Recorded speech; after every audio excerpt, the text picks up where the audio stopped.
What's going on, ladies and gentlemen? It's Luke Innes here. I've got another horror movie review for you today, and I'm sort of starting a theme that's going to run over the next 5 days. I'm going to review 5 movies directed by the late great Wes Craven. As you may well be aware, it is a year ago on the 30th, in 5 days' time, that he passed away.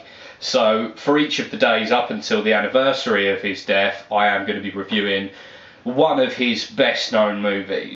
I should point out that this is not necessarily a list of my favourite Wes Craven movies, but I am going to be ending on the 30th with my personal favourite Wes Craven movie. Other than that, I mean, it is pretty much going to be the usual suspects. I just want to look at his most famous, most popular works and see, try to start a bit of a discussion about them with, the people I know who are horror fans. So today I thought, as we're starting, I should kick things off with Wes Craven's first directorial feature, Last House on the Left from 1972. Now, the plot of Last House on the Left essentially follows a girl called Mary Collingwood. She is on her way to a concert in the city with a friend in New York City. She comes into contact with a group of escaped convicts who are on the run. They get kidnapped, taken out to the countryside, which just happens to be not far at all from Mary's house,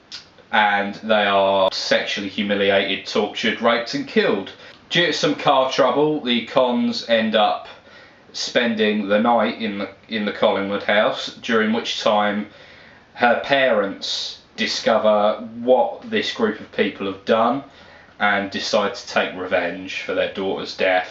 I feel like watching this movie, it is blatantly obvious that this is a first picture. I mean, the production values are really low. The special effects, the gore effects, aren't the best executed. When there's a rubber hand, it's quite clear that it's a rubber hand. The acting in the movie is really a mixed bag. I mean, the two girls, Mary and Phyllis, who are the two girls who get killed, they're not great.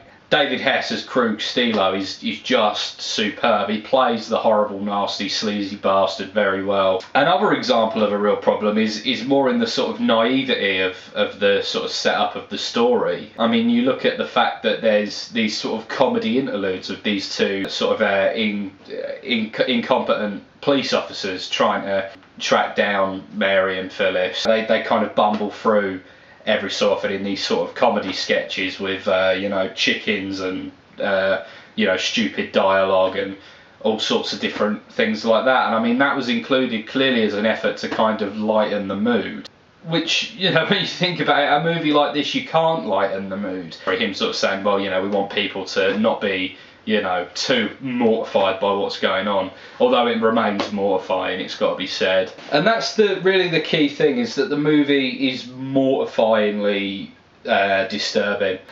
And this is really the strange thing about the movie as well, is that despite its obvious flaws, that even an idiot could see that this is not a particularly well made film, the kind of story is strong enough and the film is, I guess, evocative enough to really hit home and to be very, very disturbing. Ultimately, that's the intention of the movie, and it meets its aim incredibly well. I mean, this movie is like just the most sickly movie you can imagine in terms of the way it makes you feel inside. And I mean, because of all that, I really can't discount the fact that ultimately, despite its many, many flaws, this movie is effective and it is successful at what it sets out to do. And if you like a real slick gloss on your movies, you won't enjoy this at all, because it's so amateurish in its way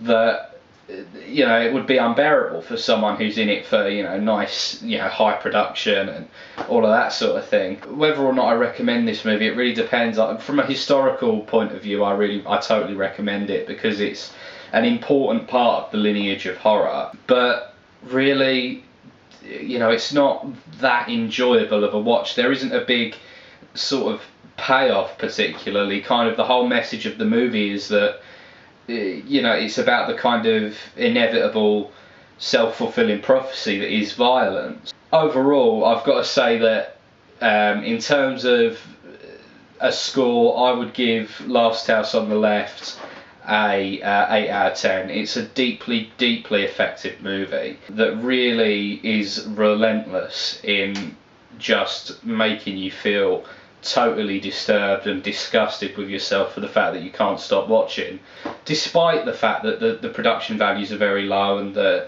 kind of the special effects aren't that believable. It really puts you there in the position. The fact that it's made so cheaply and that the camera work's a bit shoddy makes it feel like a sort of documentary, and that only takes you there even more. That's one of the things that really works well about this movie. So yeah, 8 out of 10 I think is a reasonable score to give The Last House on the Left. Thank you very much for watching, ladies and gentlemen. I hope you've enjoyed this review. Please like, comment, subscribe, all of that stuff. I'd really appreciate it if you would. I'm going to leave a link to my podcast, Ironcast, in the description. If you're into music, you need to go and check it out because it's brilliant and I love it and I'm so proud of it. Thank you very much for watching, ladies and gentlemen.